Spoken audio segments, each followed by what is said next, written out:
This video is brought to you by Sporlan, quality, integrity, and tradition.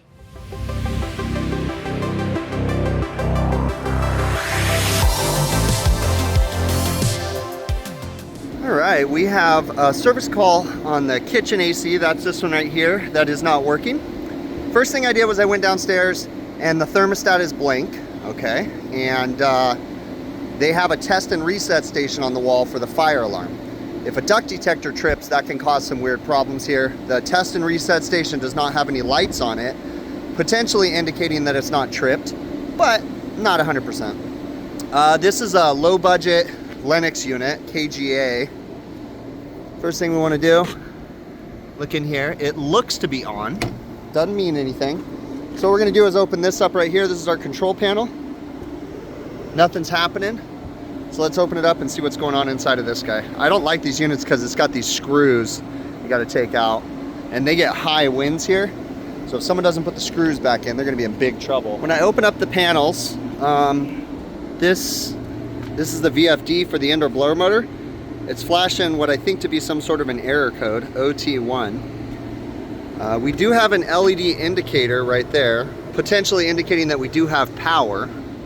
Nothing is jumping out at me crazy looking. Doesn't look like the duct detector.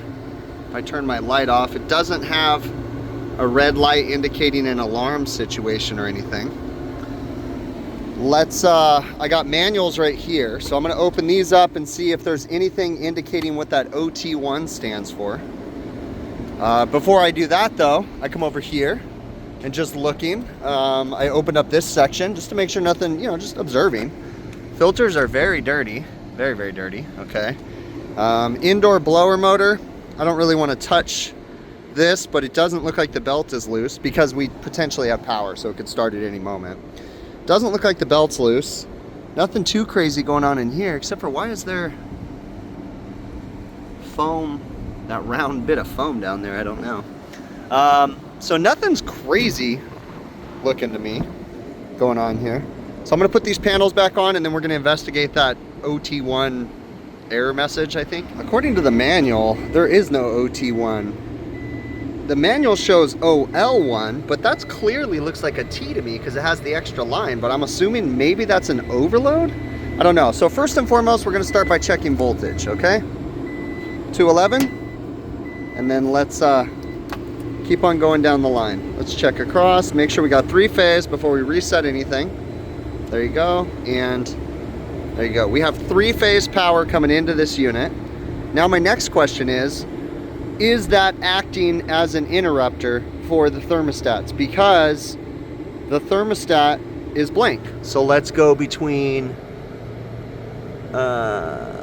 C and R. And we've got no voltage between C and R. Also, I noticed there's nothing going to occupied. Usually we have a jumper running to occupied.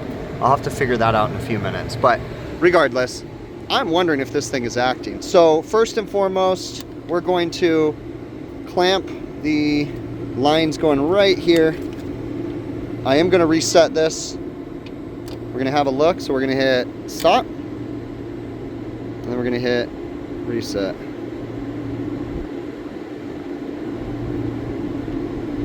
Okay. It's not resetting, so let me just cycle power to this unit. See if that does it. We're going to give it a second, wait for the display to go blank. All right. Let's see what that does. Okay. See if it starts up.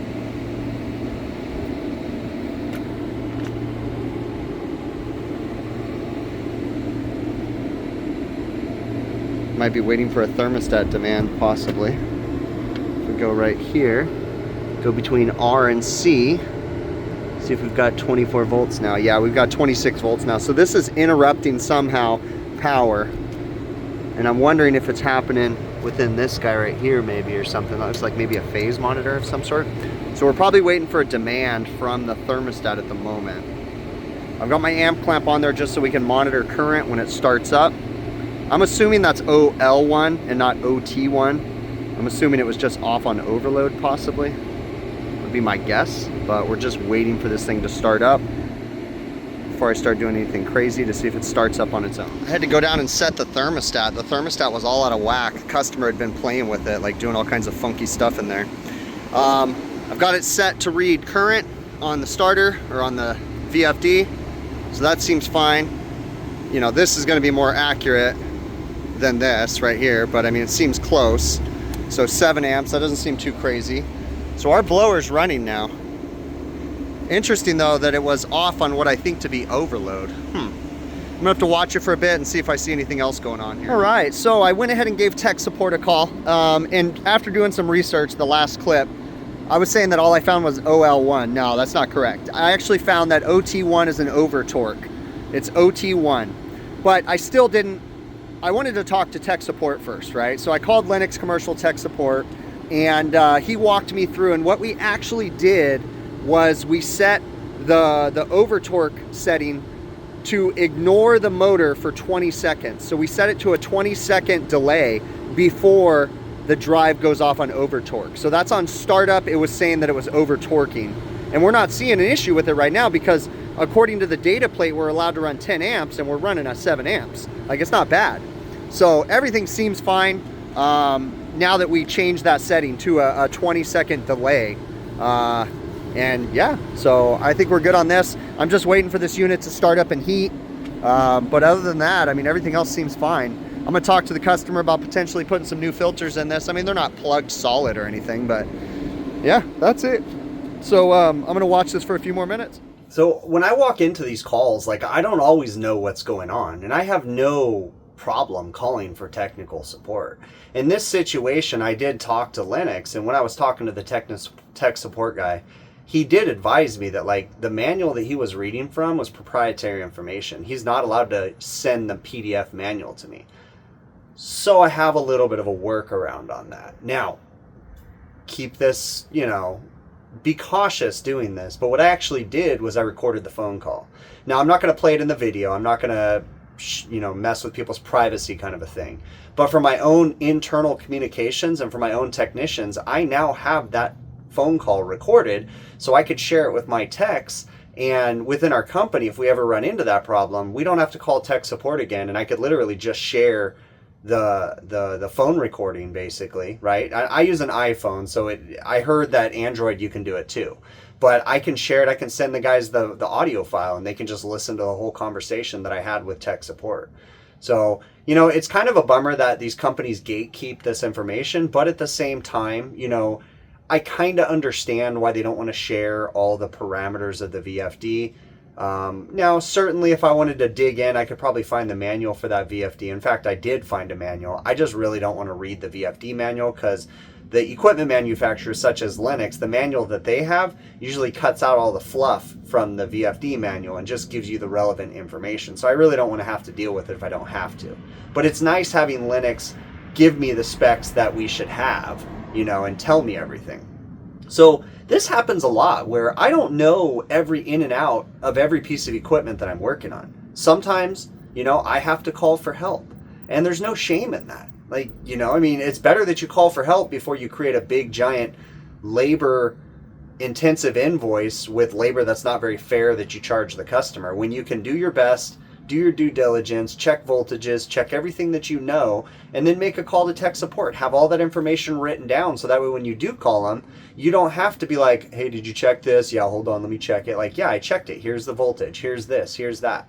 I like to write things down if you have to. Take notes and write down more information than you can than you'd expect them to ask you. So that way when they do ask you, you have it. And the cool thing is sometimes, just sometimes, when you start writing down all that information, you might actually solve the problem before you even have to make a call to tech support. But simply just collecting data can really, really help you.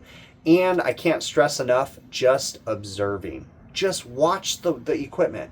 You know, don't immediately reset things. Check voltages, check for weird things, and go through it. I'm not perfect. I just know I've made a lot of mistakes, and I try to prevent myself from making those same mistakes again. I really appreciate you making it to the end of the video. This was a short one, but I thought there was some cool information in it. If you haven't already, please consider subscribing to my YouTube channel. It's a great way to help support the channel, simply just subscribing, right? And obviously just watching the videos from beginning to end. That is also the easiest way to support this channel. My email address is hvacrvideos@gmail.com if you want to get a hold of me.